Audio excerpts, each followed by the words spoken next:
Salut, te voici actuellement sur la chaîne YouTube Snapstar. Sur cette chaîne, tu retrouveras tous les plus gros clashs de Snapchat et tous les plus gros buzz du moment.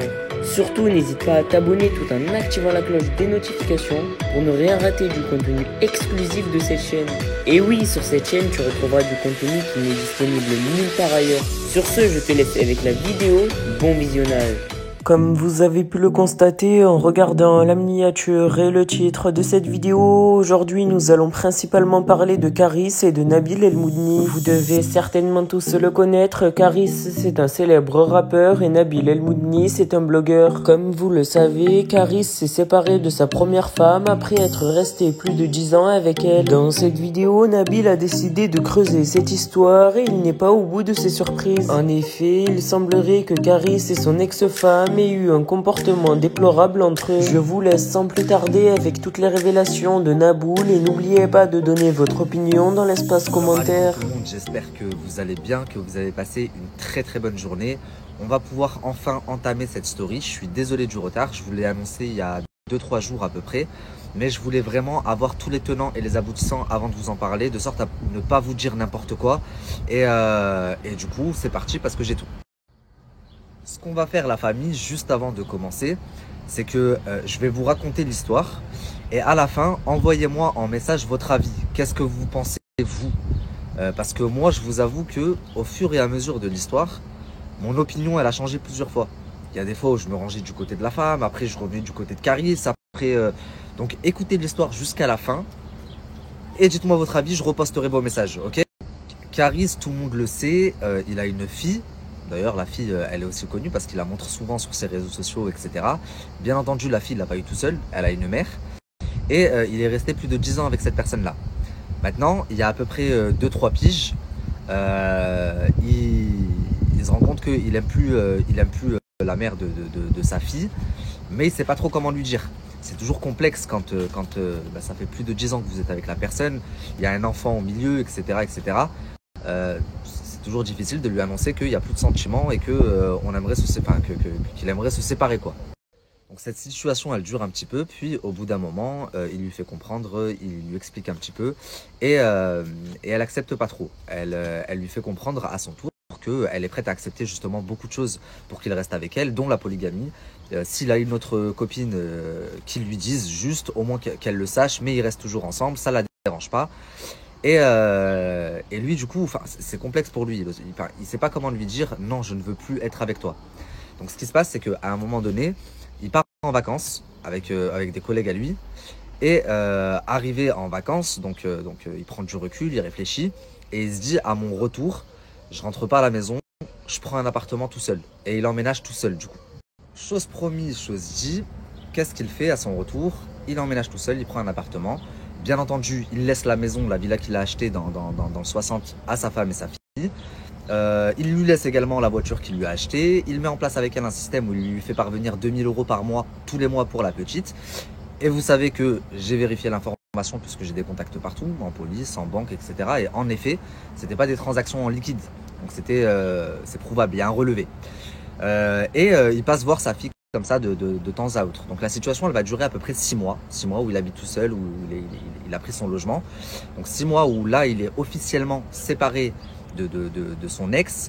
Donc même si ils sont séparés, il entretient des rapports très cordiaux, je sais pas comment on dit, avec son ex, ce qui est normal, c'est la mère de sa fille. Donc il la laisse avec un certain confort de vie et ils ont toujours des rapports, ils échangent, etc. Enfin des rapports... ils se parlent, quoi, ils échangent. Si elle a un problème, il est là. D'ailleurs, pendant cette période-là, pendant les 6 mois, c'est important, c'est un détail, retenez, parce qu'à la fin, vous allez peut-être comprendre ce que j'ai compris. Pendant les 6 mois, à un moment donné, elle fait parvenir, elle envoie une vidéo à Karis de sa voiture en train de brûler. Donc elle envoie en fait qu'en bas, sa voiture est en train de brûler et en panique. Donc forcément, Karis, il se dit, il y a quelqu'un qui a foutu le feu en bas de la maison à la voiture de mon ex-compagne. Il y a sa fille qui vit là-bas, donc il est en panique. Lui et ses collègues, ils débarquent, ils arrivent à toute patate. Et elle insiste, elle lui dit non, viens tout seul, viens tout seul. Elle veut pas qu'il vienne avec ses collègues. Mais eux, avec la panique, ils ont débarqué.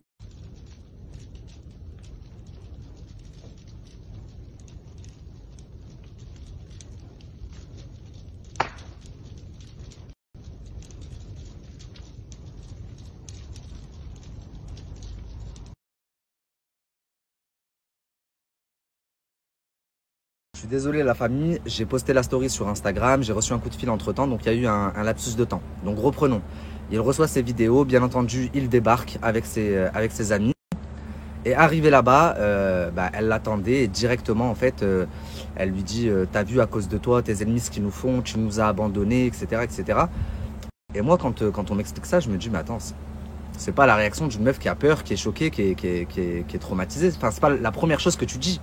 Tu peux le dire après, tu vois, quand tu es avec lui, mais c'est pas la première chose que tu dis et que tu mets en avant. T'as vu à cause de toi, t'as vu, etc. Comme si elle cherche un petit peu à le faire culpabiliser. Donc lui, pour le coup, il y croit à fond. Il se dit, c'est forcément un de mes ennemis.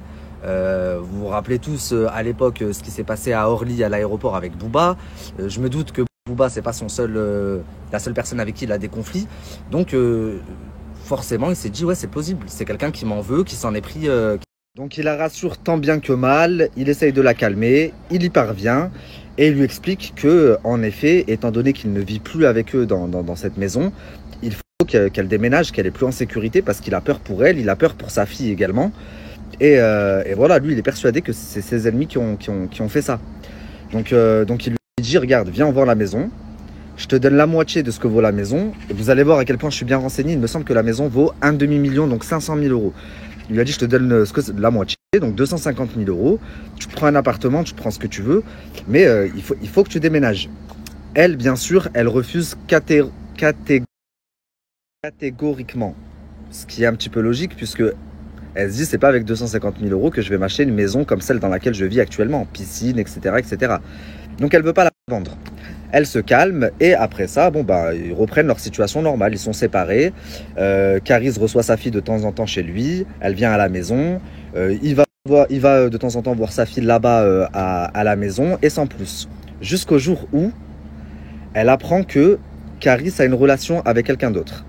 Avant d'aller plus loin, la famille, étant donné que la voiture a brûlé, il lui reprend une voiture. Il lui prend une voiture de location. Pendant 3-4 mois, il lui paye une voiture de location puisqu'elle n'a plus de voiture.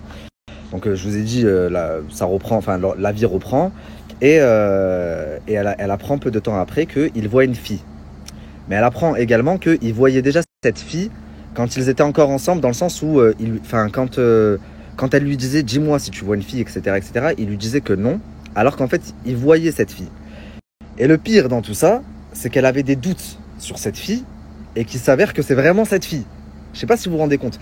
C'est comme si pendant toute la période où il lui fait comprendre qu'il ne veut plus être avec, elle lui dit dis-moi si tu as quelqu'un, dis-moi si tu vois quelqu'un, etc. Il lui dit non, non, non, non, non. Elle a des doutes et elle pense à quelqu'un. Et au final, il s'avère que c'était vrai et que c'était bien la fille à qui tu pensais. Donc forcément, tu chopes le seum. Et je pense que c'est normal, c'est humain. N'importe qui à sa place, il aurait chopé le seum. Il aurait dit putain, en fait, j'avais raison. Tu vois, t'as plein de trucs qui te passent en tête. Mais donc, à partir de ce moment-là, lui, il assume, il lui dit oui, c'est vrai et tout. Et il emménage même avec sa nouvelle compagne. Et elle, vu qu'elle est très énervée de la situation, elle décide qu'elle veut plus qu'il voie sa fille. Donc, sous prétexte qu'il a une nouvelle copine, elle lui dit je veux pas que notre fille, elle la voie. Donc, elle viendra plus chez toi et tu la vois plus. Vous allez me dire, c'est une action de seumlarde, mais c'est une situation où tu peux que avoir le seum. Et donc, pendant plusieurs mois, pendant 2-3 mois comme ça, Caris, il ne peut plus voir sa fille, il ne la voit plus. Le seul moyen pour lui de la voir, c'est sur les réseaux sociaux à travers les stories. Donc ce qu'il fait, c'est qu'à chaque fois qu'elle poste une photo ou quoi, il va prendre, il va la reposter, etc. Et petit à petit, il essaye même d'aller la voir à l'école. Il se rend compte qu'en fait, la petite, elle manque beaucoup l'école. C'est arrivé que plus d'1 mois d'absence, ce qui est énorme. Je rappelle quand même que l'éducation nationale, l'école, en France, c'est un droit. Tous les enfants ont le droit d'apprendre, d'aller à l'école, mais c'est aussi un devoir. Ils ont l'obligation d'y aller. C'est-à-dire que si demain, des parents n'envoient pas leurs enfants à l'école pendant trop longtemps, c'est condamnable. Donc, il se rend compte petit à petit, via les réseaux sociaux, que sa fille n'est pas à l'école, elle est en Guadeloupe, elle est là. Donc, la mère part beaucoup en vacances, elle prend la fille avec elle. Et vacances que Caris paye, bien sûr. Et le plus fou dans tout ça, c'est que l'école couvre les agissements de la mère. C'est-à-dire que quand Caris appelle l'école et demande un relevé d'absence, la directrice lui dit il n'y a pas de relevé, le relevé a été supprimé parce qu'on fait une mise à jour tous les mois et du coup ça se supprime. Quand il appelle l'institutrice, la maîtresse, et qui demande des renseignements, elle refuse de lui donner, alors que c'est quand même le père. Donc, au bout d'un moment, à force d'acharnement de la part de Caris pour voir sa fille, etc., elle consent à lui laisser sa fille de temps en temps, mais sous certaines conditions. Donc par exemple, je la dépose à 9h du matin, je la récupère à 19h le soir. Et ça dure pendant un petit moment pareil. Merci à toi d'avoir visionné cette vidéo et surtout n'hésite pas à liker la vidéo et à nous donner ton avis dans l'espace commentaire. Sur ce, on se retrouve dans une prochaine vidéo. Peace.